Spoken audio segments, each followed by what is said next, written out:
Hello નમસ્કાર, શું તમે સિનિયર સિટીઝન કાર્ડ વિશે જાણો છો? 60 વર્ષથી વધુ ઉંમરના લોકો માટે વરદાન સમાન છે આ કાર્ડ. આજે વાત સિનિયર સિટીઝન કાર્ડના ફાયદા અને અરજી કરવાની સરળ રીત વિશે વાત કરી. ભારત સરકાર અને રાજ્ય સરકાર દ્વારા વરિષ્ઠ નાગરિકોને આર્થિક અને સામાજિક સુરક્ષા આપવા માટે સિનિયર સિટીઝન કાર્ડ આપવામાં આવે છે.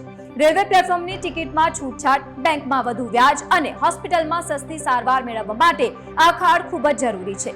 કાર્ડની જો મુખ્ય ફાયદાઓ વિશે વાત કરીએ તો બેન્કિંગ ક્ષેત્રમાં પણ મદદરૂપ છે.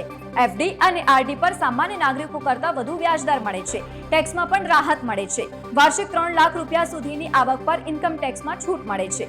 બીજી તરફ મુસાફરીમાં પણ રાહત છે. સરકારી બસો અને એરલાઇન્સની ટિકિટમાં પણ ખાસ વળતર આપવામાં આવે છે. જો આરોગ્યની વાત કરીએ તો ખાનગી હોસ્પિટલ્સમાં પણ ડિસ્કાઉન્ટ આપવામાં આવે છે અને સરકારી હોસ્પિટલમાં મફત સારવાર મળે છે. હવે જરૂરી દસ્તાવેજોની પણ વાત કરી લઈએ તો જરૂરી દસ્તાવેજોમાં ઓળખનો પુરાવો, આધાર કાર્ડ, ચૂંટણી કાર્ડ અથવા પાન કાર્ડ. બીજી તરફ રેસિડેન્શિયલ પુરાવાની જો વાત કરીએ તો રેશન કાર્ડ, લાઇટ બિલ અથવા તો ભાડા કરાર. ઉંમરનો પણ પુરાવો આપવો પડે છે. જન્મનું પ્રમાણપત્ર અથવા તો શાળા છોડ્યાનું પ્રમાણપત્ર એટલે કે એલસી.